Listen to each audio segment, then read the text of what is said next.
It is clear that the Biden-Harris ticket will win the White House. As we get closer to a final vote count, some top Democrats are already declaring Joe Biden as the president-elect.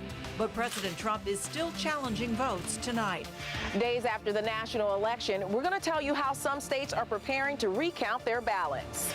If you count the illegal votes, they can try to steal. The Verified team breaks down claims made by the president in his most recent briefing and determines what's false. Having conflict and a clash over politics, we talk with a psychologist with tips on what to do.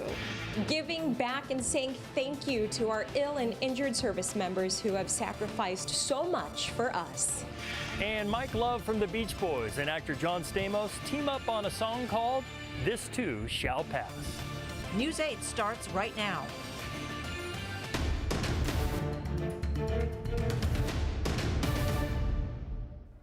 The presidential race remains undecided tonight. Good evening and thanks for joining us. I'm Barbara Lee Edwards. I'm Carlo Cicchetto. Outstanding ballots in key states are still being processed, but not having an official winner isn't stopping some Democrats from declaring victory. And as Michael George reports tonight, a strong lead by Joe Biden hasn't slowed down attempts by the president to hold on to the office.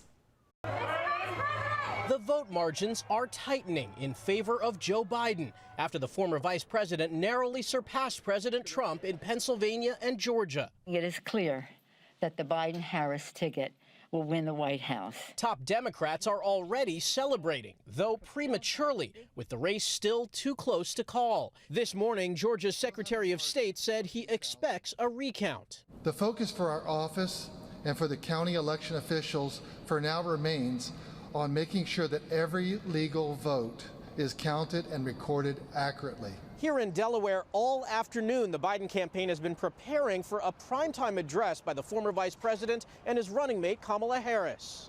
That'll happen if the race is called for the Biden-Harris ticket.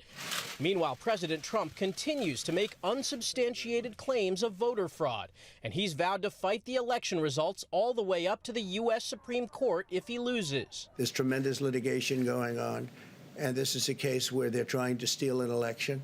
The president's comments brought mixed reactions from Senate Republicans. He made very, very serious allegations without any evidence to support it. The president should fight hard. As the vote counting continues, members of the Biden campaign are starting to put plans in place for a transition team.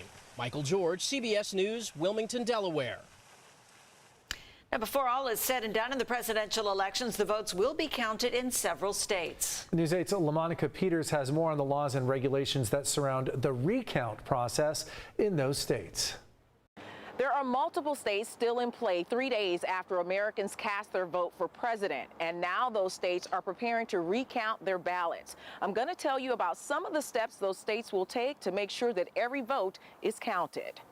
With a margin that small, there will be a recount in Georgia. Georgia Secretary of State Brad Raffensperger says the difference in votes between President Trump and Vice President Biden is only a few thousand, prompting the state to issue a recount. In Georgia, candidates have 2 days to request a recount after votes have been certified, and the margin must be less than 0.5% of the total votes cast. But the job of elections directors in this office is to count every legal vote, follow the law, and assure that every legal vote is counted.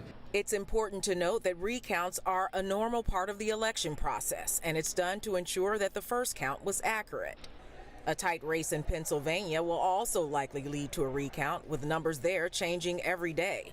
In Pennsylvania, the Secretary of State can automatically order a recount if the margin of votes is less than 0.5%. Voters can also petition for a recount, and if 3 voters in one precinct file a petition claiming fraud or error, it can be sent directly to a state court. Meanwhile, officials in Georgia say they have a November 20th deadline to certify votes before they start the recount. The counties need to certify their election. So they take that, they give us a bunch of paperwork, they do the reconciliations, they make sure they have everything right. There are at least 5 other states that could also hold a recount: Nevada, Arizona, North Carolina, Wisconsin, and Michigan. With so much hanging in the balance, it'll be up to each candidate, the voters, and the states to follow the guidelines for a recount. None of the state officials can say for sure when this process will be complete. However, Georgia state officials say they expect the recount and certification to be complete by mid-December. LaMonica Peters, News 8. And we have some local updates tonight.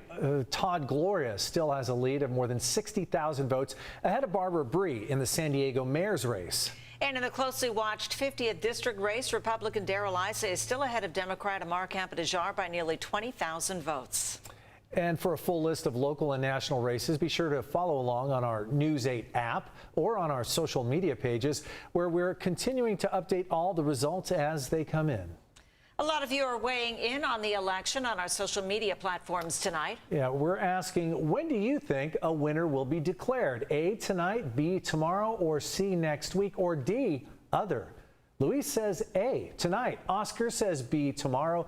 Bailey writes C, next week. Jeannie writes D, other. She thinks it'll be 2021. And finally, Balsam doesn't give an answer. He just says, I hope the best for our country. Thanks to all of you who are engaging and being a part of our conversation. And please stay with us throughout the evening tonight for the very latest results. And again, tonight at 7 o'clock, there will be a CBS News special, America Decides, right here on CBS 8. A helicopter transporting a donated heart has made a hard crash landing in Los Angeles. According to the LA Fire Department, both passengers were evaluated at the scene at Keck Hospital of USC and are expected to be okay. The air ambulance landed on its side, but there was no fire or significant fuel leak. The heart was safely retrieved and was later being transplanted into the intended patient.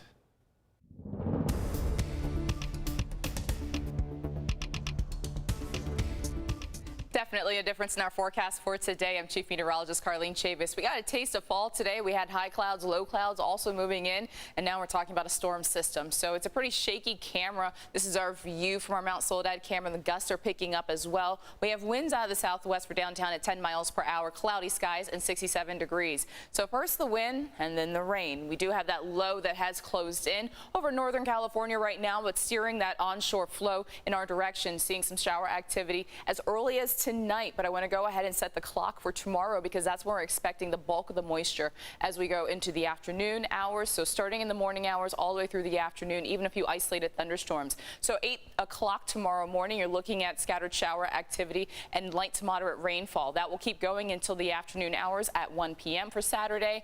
And then we start to see even more of that accumulating, even some snow for our mountains, but not a lot. We are talking about less than an inch of snowfall, but we are expecting that as well. Snow level coming down to 5,000 feet. We'll go ahead and take a look at your complete forecast coming up. Carlo? See you in a few minutes, Carlene. Thanks. 3 firefighters were injured fighting a brush fire that broke out in San Dimas early this morning. The fire started in the San Gabriel foothills around 4 this morning and has so far burned more than 130 acres. The 3 firefighters were airlifted out with minor injuries. The fire is 45% surrounded, no homes are threatened, and no evacuations have been issued. The cause of the fire, though, is still under investigation.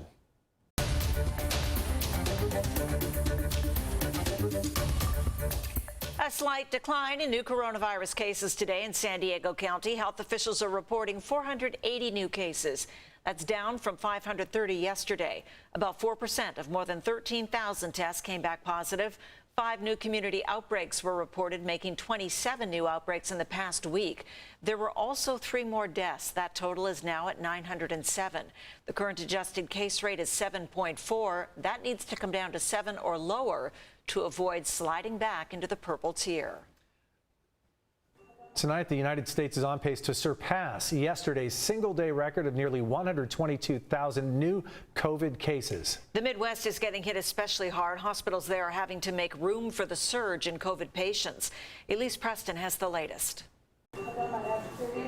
UW Health in Madison, Wisconsin expanded its critical care space for COVID patients, and doctors say they may have to do it again. Our numbers in Wisconsin are really pretty out of control. If anything, it looks like our curve will continue to move on a fast upward trajectory. 15 states broke single-day records for new COVID cases on Thursday, 7 of them in the Midwest. The U.S. tallied nearly 122,000 a new record. It's a real pleasure to be with you today. Speaking at a therapeutics summit, the nation's top infectious disease expert, Dr. Anthony Fauci, addressed the surge. Deaths have remained stable around 700 to 1,000 per day in unacceptably high levels. The CDC predicts the nation's death toll could reach more than 260,000 by the end of the month.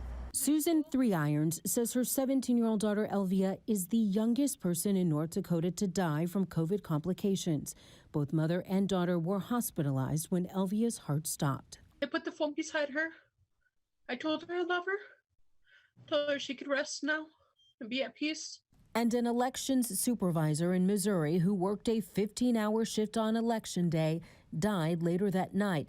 The older woman went to work despite testing positive for COVID-19 last Friday. This election was important, sure, but it certainly wasn't worth her life, and it wasn't worth the safety of the voters. Her coworkers were told to get tested and quarantine. Elise Preston, CBS News, New York.